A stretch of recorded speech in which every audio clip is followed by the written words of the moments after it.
j'ai connu Mimi, j'ai voulu l'épater. Oui, mais pas riche, alors que faire?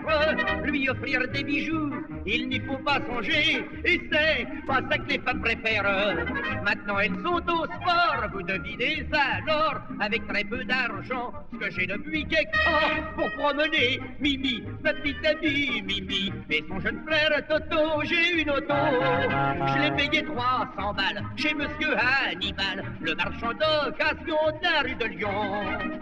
Elle fait autant de bruit qu'un gros camion, 5 tonnes. Les gens m'entendent venir, j'ai pas besoin de klaxon, mais je pousse du faux col, car ça c'est de la bagnole, ce n'est pas du taco, j'ai une auto. Ah oui, alors ça c'est de la bagnole, et puis alors on est secoué là-dedans, on est chaoté, hein Mimi? Chaque fois qu'il y a un trou sur la route, on le sent, on voit où ce qu'on passe. Tiens, là le moteur qui s'arrête. Attends, ça y est, c'est une panne, je vois ce que j'ai. Oh, c'est rien. Heureusement, je connais ça. Ça y est, c'est le carburateur qui a glissé dans le radiateur. Alors, fatalement, tu comprends, ça encrasse les bougies du pont arrière, ça fait remonter la dynamo dans les soupapes, et ça empêche l'essence de venir dans le klaxon. C'est, hein, qu'est-ce que tu dis, Pépé? Que je suis calé en mécanique? Oh, bah dis, je veux. Ma grand-mère avait une machine à coudre, alors... Allez, Mimi, appuie sur le démarreur. Ça y est, hop, double la repartie. Ah, ça c'est de la bagnole, alors, hein? Qu'est-ce qu'il dit, Toto? Qu'est-ce que tu dis, mon petit gars? Parle plus fort, on n'entend rien avec le bruit de la carrosserie. Hein? Il y a un fou qui veut nous doubler. Bon, eh ben laisse-le faire. Allez, passez, monsieur. Regarde-moi ce fou, dis donc. Il fait au moins du 30 à l'heure. Ah, si, du 30. Regarde mon compteur, quoi. Moi, je fais du 22 et on file à plein gaz. D'ailleurs, si ça continue comme ça, Mimi, on sera à Deauville dans un an.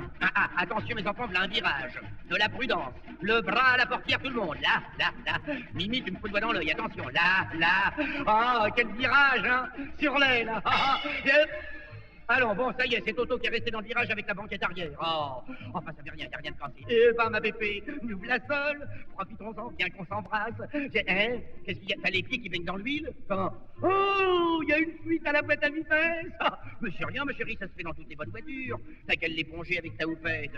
Alors, Toto, bah, qu'est-ce que t'attends pour regagner le gros du bataillon? Rapplique avec ta banquette arrière, mon petit gars. Oui, c'est un incident. T'as qu'à l'attacher après le pare-brise. Oui, là, avec un morceau de fil de fer. Ça y est? Bon, Mimi, appuie sur le démarreur.